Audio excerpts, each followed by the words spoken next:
जब जीवन में संकटों की घटा घिरने लगे और हर राह में बाधाएं अड़चन बन जाए, तब आता है संकष्टी चतुर्थी का पावन दिन।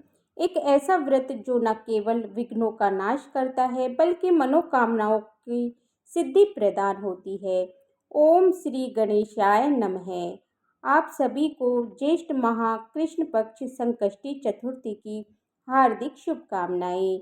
ये दिन विशेष रूप से विघ्नहर्ता भगवान गणेश की कृपा प्राप्त करने का अवसर होता है। जब भक्त उपवास रखते हैं, रात में चंद्रमा को अर्घ अर्पित करते हैं और विधि पूर्वक गणेश भगवान की पूजा करके व्रत का पारण करते हैं।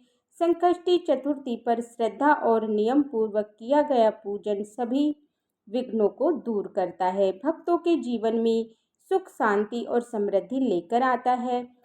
आइए तो अब जानते हैं ज्येष्ठ मास के कृष्ण पक्ष की संकष्टी चतुर्थी तिथि और शुभ मुहूर्त के बारे में।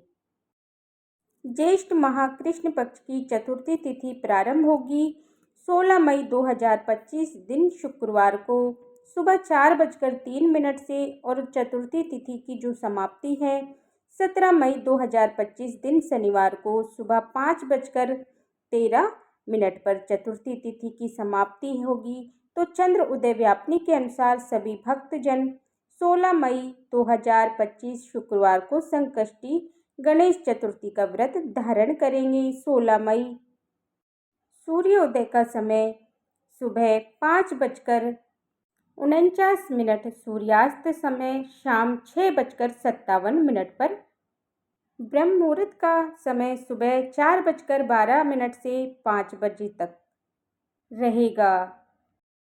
सिद्धि योग सुबह 7:15 तक, बाद में साध्य योग होगा। राहु काल का समय 16 मई को सुबह 10:30 बजे से 12 बजे तक रहेगा।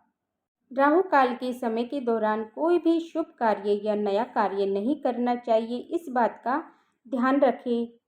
प्रातःकाल सुबह पूजा का शुभ मुहूर्त 4:27 से 5:30 तक होगा। शाम की पूजा का मुहूर्त शाम 7:06 से 8:08 तक होगा। गोधूली मुहूर्त का समय शाम 7:04 से शाम 7:25 तक रहेगा। रात्रि में चंद्रोदय का समय रात 10:29 तक होगा। तो इस दिन भगवान गणेश जी का चौथ माता का पूरे विधि विधान के साथ गंध पुष्प धूप दीप आदि से पूजा करनी चाहिए। भगवान गणेश को दुर्वा सिंदूर अर्पित करनी चाहिए। धूप दीप दिखा करके विशेष करके घी से निर्मित भोज्य पदार्थ भगवान गणेश जी को अर्पित करने चाहिए। मोदक लड्डू आदि का भोग लगाना चाहिए और फिर पूजन संपन्न करके चंद्रोदय होने के बाद चंद्र देवता को कच्चे दूध या जल का अर्घ्य प्रदान करें। उस समय ओम सोम सोमाय नमः मंत्र का उच्चारण करके चंद्र देवता को अर्घ्य प्रदान करके भगवान चंद्र देवता से प्रार्थना करनी चाहिए। इससे व्यक्ति के सभी प्रकार के दुख और संकट दूर होते हैं और सुख समृद्धि की प्राप्ति होती है। तो मैं आशा करती हूँ आपको ये जानकारी अच्छी लगी होगी। इस प्रकार से जानकारियाँ प्राप्त करने के लिए और पूजा व्रत के बारे में जानने के लिए, कथा सुनने के लिए चैनल पर आप अगर पहली बार आए हैं तो चैनल को सब्सक्राइब करें, साथ ही बेल आइकन बटन को प्रेस करें ताकि आने वाले वीडियो का नोटिफिकेशन आप सभी को समय पर मिलता रहे। सभी को गणेश